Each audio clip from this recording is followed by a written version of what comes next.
Evening folks, we're down at Port St John's area. I'm joined this morning with Deon and Naidoo.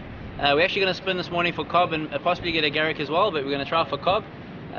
We've got dead low tide, pushing water before the fish move up into the river. We're on the north bank. It's quite nice, not many people willing to go the effort and wade. So yeah, we're just going to try variations of paddle tails, might throw a plug, a normal fork tail jig head. So yeah, let's see how we go. Yeah, I think we should get some bites. Good luck, man. Yeah, that should be fun. Cool. See you in a bit. Okay. First and foremost, I want to apologize in advance for wearing tights, but we are waiting, so I don't really have another option.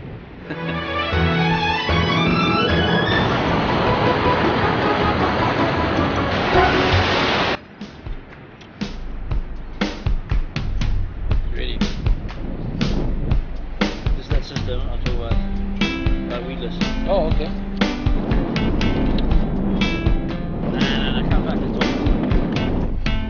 Alright guys, just to run you through the tackle that I'm going to be using. Okay, there's no rock here. I've actually got two spools on my reel. One I've got 30 pound or 32 pound, and the other one I've got 23 pound. Here there's no rock, so I'm going for 23 pound distance, less resistance in the water. Your bait's going to have better action in the water. I've got it's actually the mustard 23 pound, and then on that I've got the new Ballistic X. It's probably hands down the best grinder reel I've actually ever used. It's got a 5.7 retrieve. It's not too fast, so it's not tight when you wind. It's perfect for spinning for snook and stuff.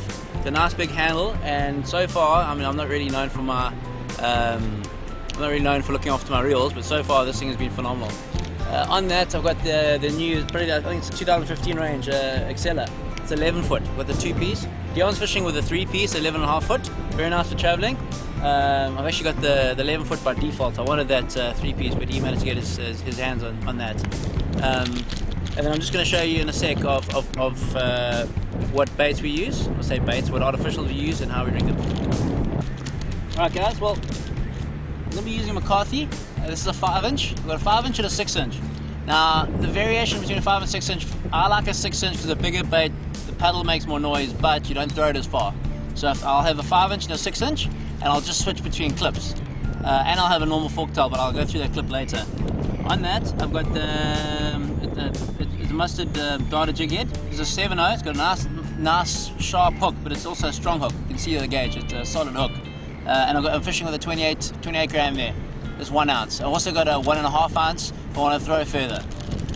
The lighter the jig head, the better generally. But if there's a lot of drag in the water and the swell and stuff like that, what happens is the lighter your jig head, the less it gets pulled quickly away from the area. You want the whole trick with this fishing for cob is getting your lure into the zone. If you're not in the zone, you're nowhere. So it's very, very important about getting there and maintaining it there. If you throw and it lands and it hasn't even sunk to the bottom and the drag in the water pulls your drop shot away from that area, you're wasting your time. So you need to have the right weight to counter with your braid versus the drag in the water, all that sort of stuff. Right, just to show you how to rig it. Not a big believer in colour for cob. In my experience, colour has made a big difference. However, this is more of a mullet colour for what's coming out the river, so it makes sense. Okay, just if you want to work out how to peg it, you're going to look there. Okay, right, that's where your hook's going to come out once you pegged it. So you go, alright, there you go there. Wrap by the piece of glitter, peg it and tear it like that so you can see there. Then you put it down the middle.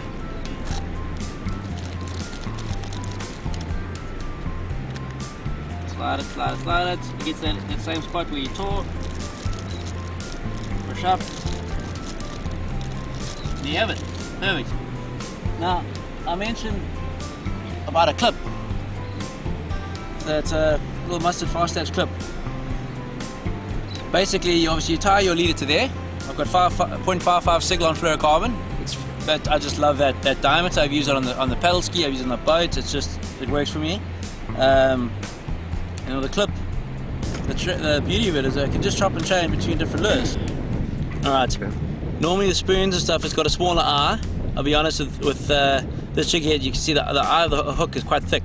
So to get this clip on wasn't as quick as it normally is, but still it gives it a nice freedom. It's quicker than tying a knot. And now I'm waiting out there. I don't have to have scissors with me. I don't have to cut a knot. So now I've got that. It's got free movement. It's a low profile, and now I can change between this. I can put a plug on, 5 throws the plug, okay, the Garrick notch here. I can throw a 7-inch fork tail with a 1.5 ounce. It's just nice to be able to variate your baits. But that, for me, looks correct.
Catching the fish on live bait, we said, no one, let's give it a chance with the artificial.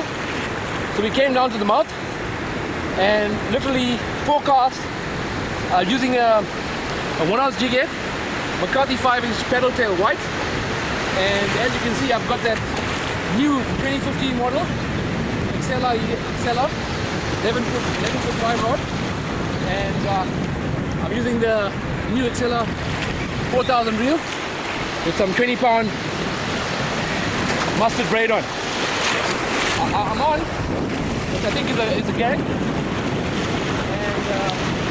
yeah, guys, I'm just gonna play. As you can see, I'm using light tackle, and we're on an open beach, and you can just take your time with this fish. There's no rocks to cut you off. So I'm just gonna play the fish nicely, get it on the beach there, and then we can release it. Okay.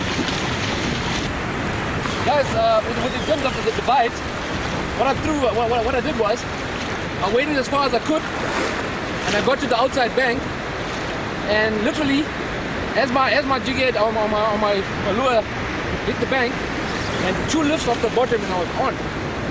And it wasn't fast lifts, it was actually slow lifts. It was actually fishing for carp, which I think this is just it's a Garrick. But nevertheless, it's good fun with light tackle. And it's always fun to catch a fish on lure. But I'm actually happy. I was going to get this fish out and release it back safely.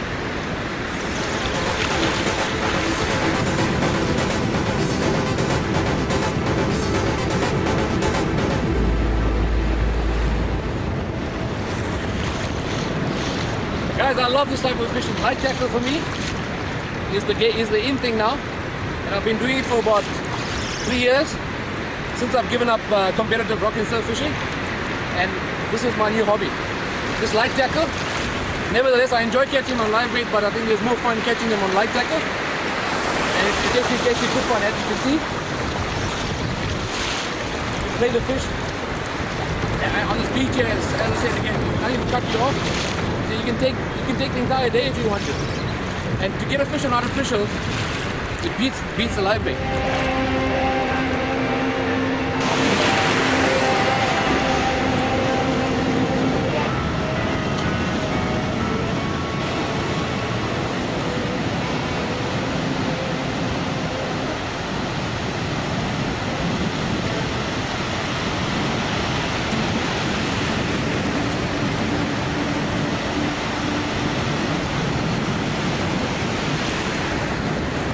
Got no head knot, so it's definitely not a carp.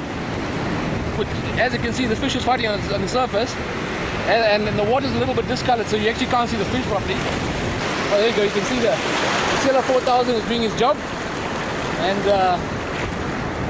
the mustard 20-pound is also holding up to his strength. It's not a junior. That's a good fish. It's a Garrick. You can see him on the surface. not a junior. It's a nice fish though. Do you think that ball throws better than an archer? I'll give you a video. I'm finally spinning. Let me give you a video. Hey, what a nice surprise, eh? We came down here, we've run out of live bait. Last morning we thought we need to come spin. In fact, we should have spun previous evening, but when you fish a full day, you're just tired. Want to try for cob and possibly a Garrick. Deon saw Garrick in the wave. On, that's a nice fish. 6 kilo Garrick comes out quick. That's double-digit fish. That's great.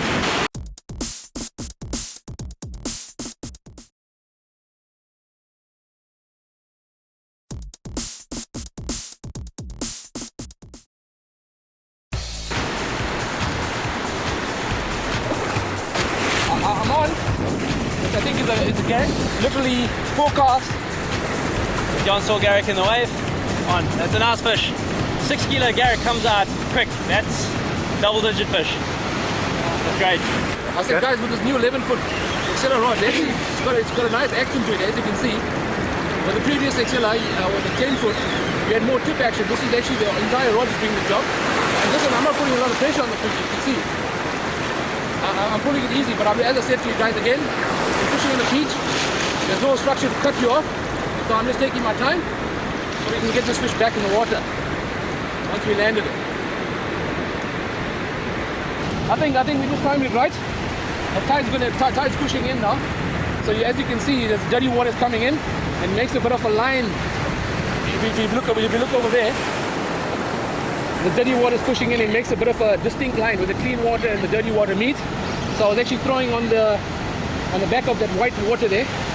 And as I said, second lift off the bottom, and I was tight.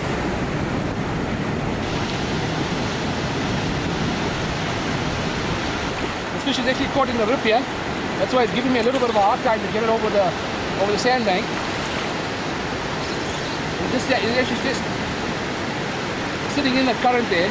There's nothing for me to pull.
the bomber. I am green with envy. Well done, buddy. That's that's a decent Garrick, eh? a phenomenal fish in the tackle. You can see the 5-inch McCarthy pearl white is stuck nicely in the corner of the scissors, and my 1/0 jig head. The fish is going nowhere. And as you can see, it's a bloody bust of a Garrick. What do you reckon this is? Upper teens? This is off the teens, about 18 kilo, eh? This is my personal best on light tackle. As I mentioned again, guys, we're fishing in an open beach here. I just took my time with the fish. A good 20 minutes, half an hour there. Easy, 20 minutes, half an hour, but the fish is still fresh. As you can see, and it's a flippin' bust. Okay, you grab him, I'm going to take pictures, okay? Okay.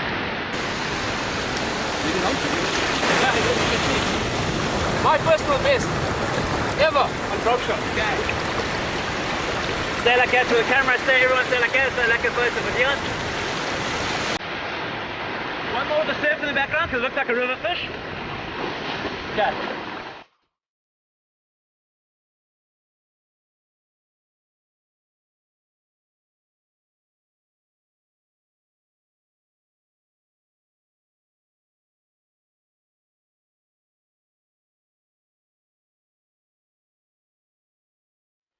Take a hook out for you. Okay, big salmon.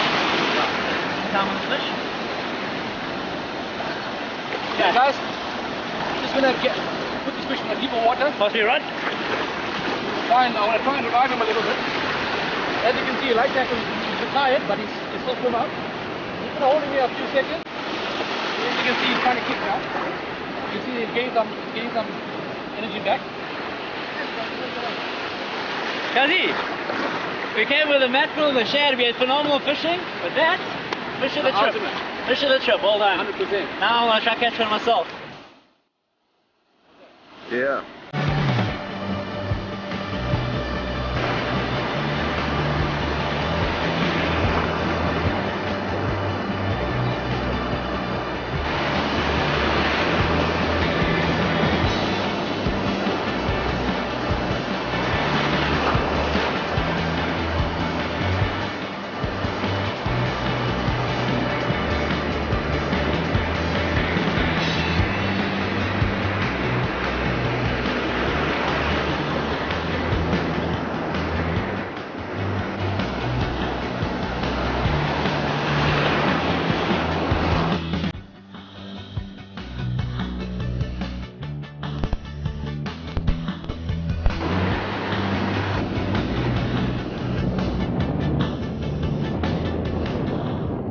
Alright, well after that magnificent fish off Deon's, we persisted. No more bites unfortunately. We've gone up the bank a little bit, but now the water's pushing on, the easterly wind's picking up and we can't get to that back bank. We're just throwing into dead man water. So we've come up with a plan. We're going to go along here, into the mouth of the incoming water. We'll look for a place where the water can sort of channel together, and then we'll target that place for about 2 hours on the pushing water. Hopefully you can get fish as they're moving in. I always think about where fish are swimming or if they're eating. Like sometimes, I don't know if it's true. What do you think? When you're getting fish swimming in certain areas, they might not necessarily be eating. No. It could be spawning, and most of the time the fish comes in from this way. And with this pushing tide, I think we're going to find out. You look for a nice deep gutter. You're not going to have formation, so you're just going to look for a nice deep gutter. Throw in the gutter and probably Yeah. could be a Garrick, could be a pump. You never know. You can't actually target it. A lot of fish coming in and out of it. What I was getting at is that that is second prize. Getting the right spot there is better. It's a surf zone, it's where the fish feed. We definitely going to fish past here, but whether they feed or not, it's a different ball game. But hey, we might as well carry on fishing. Better than sitting in the office.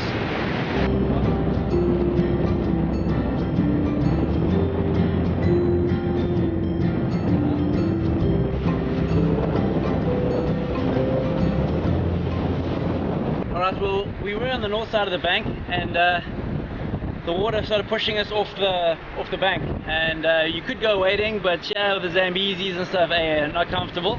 You can see where the right water is. These macro, the HD lenses, the new rose lens, high contrast, and you can actually see where the area is to throw. You don't get there no bites. It's that specific here. I've learnt a lot on this trip. So we've come around, we fished on the main entrance. There's two sort of entrances going into the river, but we're here at the main one. We've got pushing water, and these fish are gonna come in and feed. It's a case of intercepting them and hopefully getting a bite. Like I said earlier on, intercepting fish is one thing, but intercepting them and getting to feed is a completely different thing. But hopefully we can get another fish.